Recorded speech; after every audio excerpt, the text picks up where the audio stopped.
Patar! Hello, Denzel. Avatar. How you guys doing? Not too bad.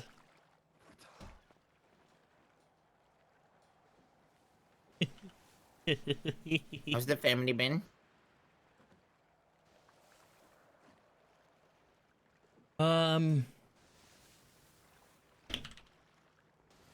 Yeah, okay. You know, it's been all right. A few hiccups, you know, here and there, but apart from that, I don't know. That's I think, good. Nothing crazy. nah. Bit of bickering here and there. That's about it. Yeah, that's what I've heard too. Not that Patar standing like Yeah. Patar standing like I want to stand, and it just looks like Long day, we're in innit? synchronization.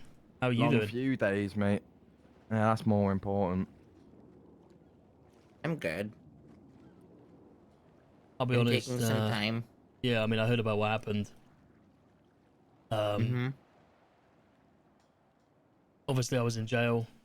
You know, I think you know where I would stand in regards to, you know, the decision you made. I don't really think you need to, you know, ask me how I feel about that. Yeah. You know what disappointed me the most from that conversation, James? What, the one between us and Yeah. like Moses and Matt? Yeah. What did? Is that you guys understood. You and Winston and Shanks. But the boys didn't.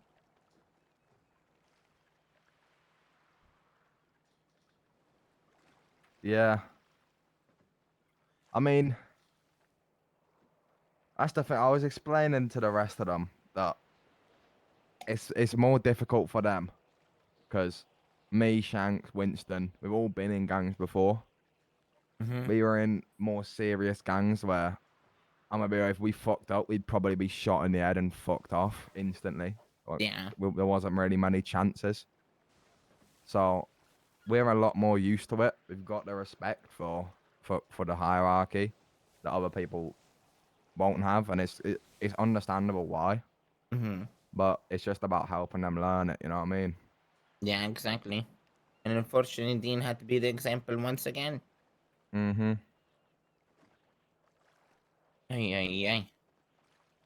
Yeah. I mean, did I want to make that decision? Me? Personally? No. But on that balcony, I did tell the boys there's gonna be a difference between buddy buddy me and 2 I see me.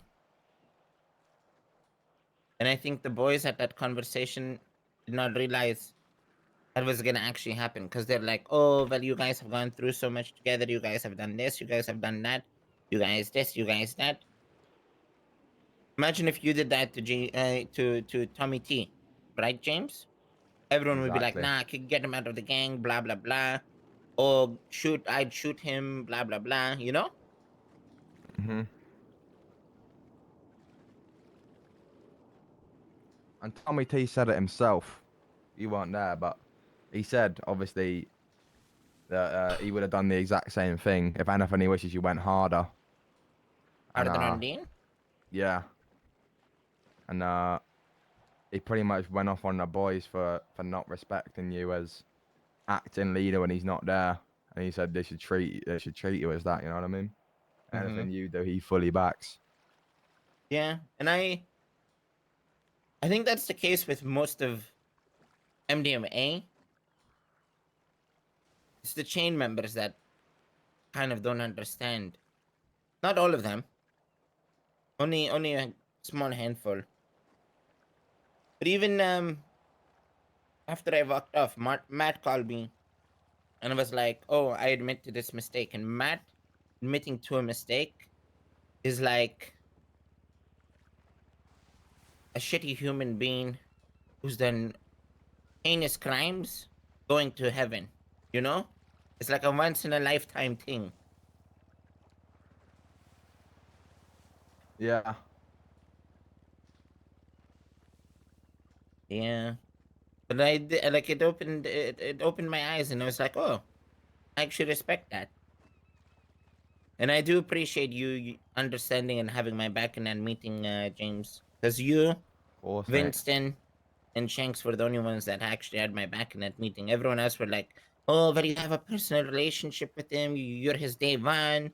Blah blah blah. You can't do that to your day one, etc. etc." And the thing is, I never want the gang, the family, whatever the hell we are, to be a regimented gangster gang. I want us to be our own lane, our own avenue.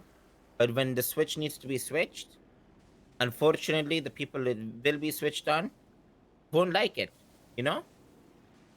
Yeah, that's another thing that T said about because someone brought up in the fucking meeting. I can't remember, I think it was Winston. The whole gang or family shit, the thing. Hmm? And he was like, we can be a family all we want and treat each other like that. But as soon as you call a decision, and at the end of the day, if you say a decision is final, then the decision's final. You know what I mean? Mm-hmm. And that's why the hierarchy is there at the end of the day. Yeah. Yeah. Ay, ay, ay. How have you boys been? How was jail? Yeah, I mean, it could have been better, but like I say, I still managed to make a few connections, get some things on the outside. Obviously, you guys helped me with that anyway, so you know all about it.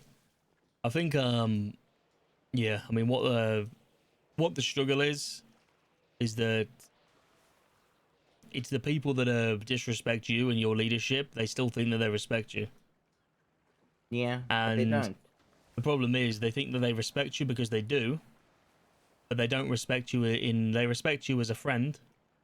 Mm-hmm. They respect you as an equal, Mm-hmm. but they don't respect you as a leader. No, and So that's to exactly what it so is. so to them, you know, everything is no, they have respect for you. They do, yeah. Like, do they go out of their way to shit on you or no, no, absolutely not. But I don't think they realize that you know the things that they do and say, the way that they act when it comes towards your decisions, are a lot more disrespectful than they think. I don't think they quite understand that the weight that holds and how that makes you feel in regards to you know when you make that decision. And this is what I've Mm-hmm. said to everybody when this has been discussed. Obviously, I wasn't there. I don't know exactly the way it went down, but in my opinion, what I got from it, I mean, correct me if I'm wrong. You've had a conversation with Dean. You've made the decision to, remove him from the Mandem. Yeah. You've explained to everybody that you've done that. A few people have stood there and, you know, disagreed with you. Mm-hmm. And people have stood there and agreed with you. But then after that conversation, somebody said that he returned and engaged in another conversation with you. And Yeah. at that point, you left because obviously of people like just, you know, going against you for the sake of it. But the thing is as well, there was people there that have probably stood in that circle, not said much, or agreed with your decision, but then continued to hang out with Dean as if nothing had happened. Mm-hmm. Saint's calling me. Do you want me to answer or not? Yeah, yeah, you can answer. You want me to say that I'm with you or what? Yeah, I'll have a little chit chat with Saint and Cruiser later too. Hello, Saint. Tell her I say Hello. hi. Patar said hello. We're in a meeting with Patar and Denzel. Just talking to him real quick. That's crazy. That's crazy. He said he'll chat to you guys in a little bit. They're not happy. Who? Saint and Cruiser. Why? I didn't even know Chris was awake. She said it's on site. Oh no. Hey, hey, hey. Anyway, Yeah, no gist of it. Um, so Steve came to the block to drop off some shit for the boys or something, or to do something with the boys. The day before that, T told Dean he has no authority block and banning anyone from the block or kicking anyone out of the block. Um, and the next day, Steve comes to the block to drop off something for the boys or to do something with the boys. Dean steps out of his house, pulls out a gun, and the boys have to go calm him down. And I think Ved told Steve to leave because he didn't want Steve getting shot. Mm-hmm. I mean, yeah, I mean, I've heard all this. The thing is, Dean doesn't help himself. Like, you know, regardless of whether he fucks with Steve or whether he doesn't, at the end of the day, Dean, you know, is the boy, was the boy, whatever. He still is. Let's be honest. But he doesn't need to put you in a position or anybody else in a position, you know, to have to make a decision against him. Like he knows, you know, the way people feel about that situation. At the end of the day, I'm not sure why Steve was there, what he was doing. I'm sure it wouldn't have been a long-term thing. But at the end of the day, he's forced your hand into making an example of him by the way that he's behaved. Yeah. And that's the thing is, he got his warning the day before, and I told him, you can't, you know, you're not shooting Steve out of respect for all the wars he's fought with us, everything he's done for us for the wars. And just as a gang in general, you know, he was there, he helped us a lot. So out of respect, we're not gonna shoot him, you know. If he did something else that wasn't like the love triangle thing they had, which, you know, they made into a gang problem on that balcony, sure. Um, say he, for example, shot Tommy T, then it would be something different, you know. Yeah. Or shot one of you guys, sure, that's something different. But Steve isn't that type of guy to lift a gun on to you guys, you know. But he got his warning, and then first thing he does is pull out his gun. The second he sees Steve, boys, calm down that situation. I'm still dealing with Solomon getting shot from the day before, this and that. So I go talk to Solomon, I go do this, I go do that. And then I come back and I gave Steve a call. I'm like, hey, Steve, if Dean does anything stupid, don't feel bad defending yourself. And then I went and had that call with Solomon and this and that. Um so I came back to Dean. I'm like, Dean, get in the car, we'll go for a ride, we need to have a chat. And one thing that from the beginning that upset me was he treated me like I was a brain dead idiot. He's like, oh, the reason why I pulled out my gun is because I wanted to pull it out and I felt like it. And he's like, oh, I'm American, we like our guns, you know. Yeah. Like, how much of an idiot do you think I am to be able to, you know, be like, oh, okay, that's okay. Yeah, it's a shit answer, you know, at the end of the day. Yeah. He's already playing games there with that kind of comment. Yeah. Yeah, he didn't tell us any of this, by the way. It's I funny. think It's funny hearing the two different stories. I'll be honest. As complex as that situation will be, I like I say, whatever you decide to do, Patar, at the end of the day, it'll be back by myself. I'm not really interested too much in, you know, the fundamentals of that, because at the end of the day, the way I see it is, you know, the Mandem still need to operate, they still need to run, they still need to function. Obviously, 1000%. I went away for 5 years. I'm out now. I think everything that, you know, everything that stuff did come to a halt, but we're back on track with meth runs, back on track with cooks.